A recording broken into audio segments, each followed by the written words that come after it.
시설 장비 재료 이어서 말씀을 드리겠습니다. 요거는 지금 보시는 요 세 가지 3천만 원 이상 시설 장비 종료 2개월 전 과제 부관 재료 구입하면 안 된다. 요 세 가지만 기억하시면 주의하시면 전혀 걱정할 부분이 없습니다. 시설 장비 재료는. 그럼 연구 시설 장비 재료비도 한번 보도록 하겠습니다. 그래서 이제 가볍게 연구 시설 장비 연구 재료비는 유형의 자산들이잖아요. 눈에 보이는 거. 그러다 보니까 인건비보다는 훨씬 이해하기는 쉬우세요. 내용도 더 간단하고. 딱 보시면 왼쪽 위에 있는 거는 누가 봐도 시설하고 장비죠. 아래는 누가 봐도 볼트너트, 연구 재료 이런 것들입니다.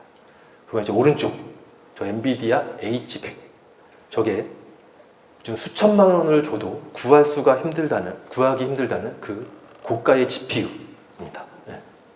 저거는 장비일까요? 재료일까요? 그쵸? 다들 이해하신 것 같네요.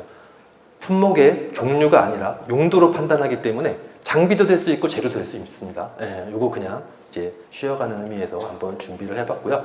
근데 이제 참고로 저희 이제 AI 사업을 많이 관리하는 과기부, IITP라든지 이런 이제 일부 전문기관들에서는 현재 요 고가의 GPU들을 장비로 보고 있습니다. 그렇기 때문에 각 전문기관별로 이것도 다르게 볼 수 있으니까요. 꼭 한 번씩 확인해 보시고 만약에 이게 장비로 분류가 되면 3천만 원이 넘어가게 되면 뭐죠?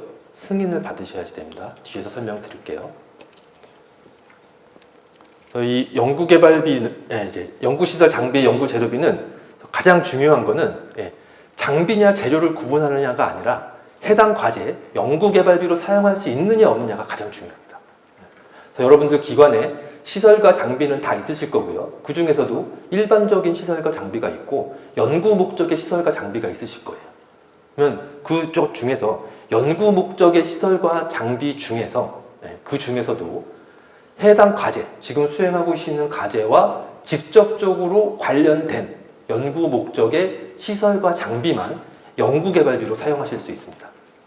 이게 가장 중요합니다. 저 그림을 한번 보시면 좀 더 이해가 되실 수도 있고, 그래서 제가 이 오른편에 체크리스트라고 두 가지를 적어드렸는데요. 시설 장비 재료비 사용할 때 이 두 가지만 꼭 사전에 확인해 주세요. 첫 번째, 연구 목적의 시설과 장비인가. 두 번째, 현재 수행하고 있는 연구개발 과제에 직접적으로 활용되는가.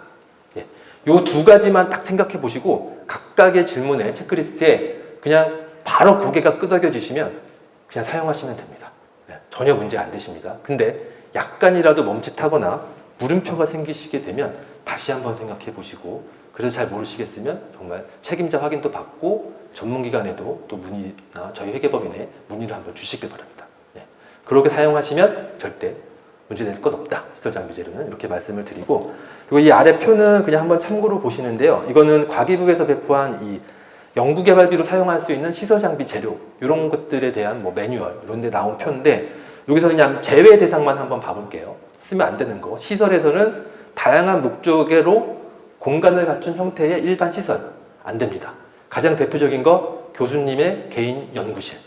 이거는 연구시설이 아닙니다. 그리고 연구장비, 실제 연구개발 수행에 직접적, 독점적으로 사용되지 않는 기자재, 예를 들어놓은 게 컴퓨터 복사기 이런 것들 안 된다. 이렇게 예시를 들어놨고요. 근데 컴퓨터 이거라고 해도 진짜 관련되면 장비 재료비로 사용하실 수 있는 부분입니다. 이거 그냥 예시다 이렇게 봐주시고요. 이제 장비비 재료비 이제 사용 기준 한번 쭉 이제 읽어보겠습니다. 연구시설 장비 구입 설치비, 장비 임차비, 장비 운영 유지비로 사용하실 수 있고요. 연구 인프라 조성비로도 쓰실 수 있습니다. 연구재료비는 구입비, 과제관리비, 그리고 연구재료 제작비 이렇게 사용하실 수 있고요. 근데 이 중에서 연구 인프라 조성비는 특정 과제, 그러니까 인프라 조성이라든지 기반 구축 사업 이런 과제에서만 사용할 수 있는 것들이어서 일반적인 R&D 과제에서는 이거 사용하는 경우 없다 이렇게 이해해 주시고, 그다음에 연구재료 제작비는 이제 시제품, 이런 시험 제품 이런 것들이거든요. 어떤 연구개발 과정에서 중간에 결과물, 뭔가 이런 시험 제품이 산출물로 나와야 될 때, 외주 제작할 때 주로 사용하는 게 이 연구재료 제작비입니다. 기억을 해주시고요. 그리고 이러한 연구시설 장비 재료비는 당연히 연구 목적을 위해 직접 필요하다는 점이 명확하게 반영이 돼야 되고 그 정당한 근거가 있어야 됩니다. 어떻게? 연구개발 계획서에 있으면 당연히 좋고요. 거기에 구매 의뢰서에 어떤 관련성도 들어있고 검수 확인서도 있고 그리고 이 장비와 재료를 어떻게 활용했는지 연구 노트에까지 잘 기재가 되어 있으면 완벽합니다. 절대 불인정 날 거 없습니다. 예, 요 네 가지 꼭 기억을 해주시고 그다음에 시설 장비비는 단계 종료일, 그러니까 단계 종료일 2개월 전까지 구입, 입고, 사용이 완료돼야 된다. 이거 좀 또 중요하다 이렇게 보시고 다음은 시설 장비비 사용 기준인데요. 이것도 아마 굵은 글씨 위주로 한번 이렇게 참고하시면 됩니다. 당연히 구입가로 계산하는 거고요. 3천만 원 이상의 장비, 이거는 승인 대상입니다. 원래 계획서에 없던 거를 새로 사는 경우 3천만 원 이상의 시설 장비 당연히 승인 받으셔야 되고요. 계획서에 있다 하더라도 품목이 바뀐다든지 금액이 크게 변경이 된다든지 또는 안 산다든지 이 경우에도 다 승인 받으셔야 됩니다. 이런 승인을 받지 않고 연구비를 사용하거나 사용하지 않으면 그냥 다 불인정됩니다. 이렇게 좀 주의해 주시고요. 그리고 3천만 원 이상의 장비일 경우는 뭐 대부분이긴 할 텐데 공동 활용이 가능 연구 장비들이 있으세요. 이런 경우는 이 연구시설 장비 종합 정보 시스템 제우스에 등록을 하시고 이 등록증을 제출하셔야 됩니다. 근데 이게 보통 3천만 원 이상 장비는 대부분 이쪽으로 한번 검토를 받긴 하는데 공동 활용이 가능한 경우에만 등록을 해주거든요. 공동 활용이 가능하지 않으면 이쪽에서 등록을 반려합니다. 그 반려받은 내용을 첨부해서 그냥 증명자료로 제출해 주시면 됩니다. 그리고 요 2025년도 이거는 혁신법에서 바뀐 내용입니다. 혁신법에서 연구시설 장비비의 구축이 이제 최종 단계, 그러니까 단계 2개월 단계 종료 2개월 전이라고 말씀드렸잖아요. 근데 이제 이러다 보니까 이제 1단계, 2단계가 있는 사업인데 1단계 종료 2개월 전, 2단계 종료 2개월 전 이 기준을 적용하다 보니까 불인정이 너무 많이 나오는 거예요. 2단계까지 가는 사업인데. 그래서 이러한 내용을 좀 반영해서 구축이 완료되는 단계를 기준으로 그 2개월을 판단한다. 이렇게 바뀌었고요. 근데 그 앞에 조건이 있죠. 중앙행정기관의 장이 인정하는 경우 결국 전문기관 승인을 전제로 단계 종료 2개월이 구축이 완료되는 단계로 본다. 이게 25년도에 개정이 됐고 산업부는 약간 다릅니다. 산업부는 조금 더 완화를 했다. 이렇게 이해하시면 되는데 이건 뒤에서도 말씀드릴 텐데 산업부는 이 부분이 마지막 단계이긴 한데 승인까지는 아닙니다. 그냥 마지막 단계로 명시가 되었습니다. 이건 좀 뒤에서 다시 말씀드리고요. 나머지는 한번 참고해 주시면 될 것 같고 연구재료비는 거의 다 똑같고 그냥 마지막 종료일, 단계 종료일까지만 구입해서 과제에 사용하시면 됩니다. 그리고 현물이 있는데요. 이게 인건비만 현물이 있는 게 아니라 이 시설장비 재료도 현물로 부담하실 수 있습니다. 그때 주의하실 거는 뭐 구입한 가격이 뭐 2천만 원이면 2천만 원이 다 현물로 인정이 되는 게 아니고 구입가의 20% 내에서만 인정이 되고요. 또 내용 연수가 남아 있어야 됩니다. 내용 연수가 이미 다 지난 막 먼지 쌓인 10년 된 돌아가지도 않는 시설 장비들을 이걸로 부담할 수 없다. 이것만 좀 기억을 해주시길 바라겠습니다. 다음은 시설 장비 재료 구매 프로세스인데요. 뭐 내부 품위, 구매 의뢰 물품이 있고 검수 확인, 지출 결의. 이 내용은 뭐 국가연구개발 사업이니까 이런 절차를 따라서 구매해야 된다. 이런 걸 설명드리려고 하는 건 아니고요. 뒤에서 이어서 말씀드릴 증명 자료. 들을 좀 설명하기 위해서 좀 준비한 거고, 우선 내부를 이제 뭐 품위부터 뭐 시작해 보면 이 과제랑 관련돼서 뭐 어떤 장비를 사야 되고 할 때 품위 단체에서 뭐 구매 의뢰서 여기에 어떤 과제 관련성 이런 것도 포함될 수 있고요. 그리고 구매팀이 있으면 별도 구매 의뢰가 들어갈 거고요. 그 과정에서 견적서나 발주서 이런 것들이 이제 산출이 될 거고, 그리고 실제 물품이 입고가 되면 해당 거래처에서 거래 명세서 이런 증명 자료를 주실 겁니다.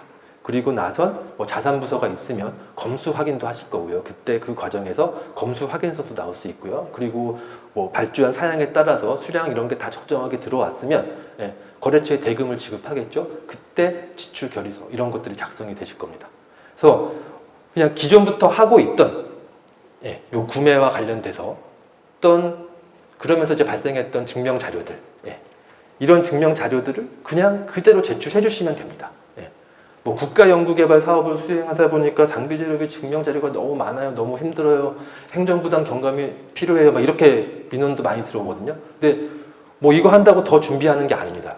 실제로. 그래서 혁신법에서 어떤 증명 자료를 요구하고 있나 보면 뭐 세금 계산서, 카드 매출 전표는 당연히 있어야지 되는 거고, 구매 의뢰서, 외자 구매일 때는 뭐 수입 신고 확인 서류, 그리고 뭐 계약서가 작성이 된 그런 거래면 계약서, 그리고 검수 완료 확인서. 네, 이게 필수 서류입니다. 공통으로 들어가는. 여기서 뭐 굳이 조금 다르다, 더 다르다고 하면 이 구매 의뢰서에 연구개발 과제와의 직접적인 관련성을 포함해서 내용이 좀 작성이 돼야 된다. 이 정도 부분이고요. 그리고 검수 확인서도 좀 더 이제 신경을 써야 된다. 뭐 이 정도인데요. 그리고 연구시설 장비 재료비에선 가장 중요한 건 이 과제와의 관련성을 확인하는 겁니다. 예, 이게 가장 중요하니까요.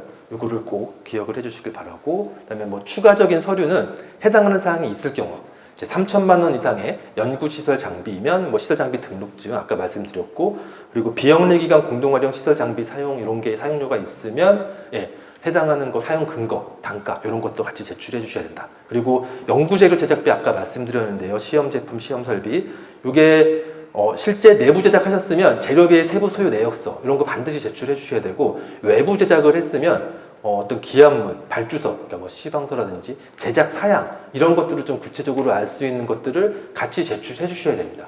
그냥 세금 계산서 2천만 원 이거 딱 한 장 올려놓고 인정해 주세요라고 하면 인정이 될 리가 없습니다. 불인정입니다. 예, 연구재료 제작비는 좀 특수성이 있어서 그런 거니까 요건 좀 기억을 해주시고요. 뭐 양식 예시는 구매 의뢰서 검수하기 전가 도대체 뭐냐? 뭐 이런 질문도 많아서 그냥 뭐 여러 가지 좀 만들어 봤으니까요. 참고해 주시기를 바라겠습니다. 네, 뭐 여기서는 예, 뭐 증명자료 예시는 그냥 여기 질문은 여기 증명자료 요거 하나 보고 가면 뭐 좀 많다고 생각이 드실 수도 있는데, 이 필수 증명자료 6종 제가 아까 말씀드렸잖아요. 이게 다 있어야지만 인정이 되냐? 뭐 이런 질문인데 절대 그렇지 않습니다. 예. 이게 뭐 진짜 소액의 볼트, 너트 이런 것까지 막 다 뭐 거래명세서가 나오고 이러지 않을 수도 있거든요. 상황에 따라서 저는 증명자료 몇 개 없어도 괜찮습니다. 가장 중요한 건 과제와의 관련성만 확인할 수 있게 증명자료가 준비가 되고, 그리고 종료일 2개월 전까지, 재료비는 종료일까지. 이게 가장 중요합니다. 네.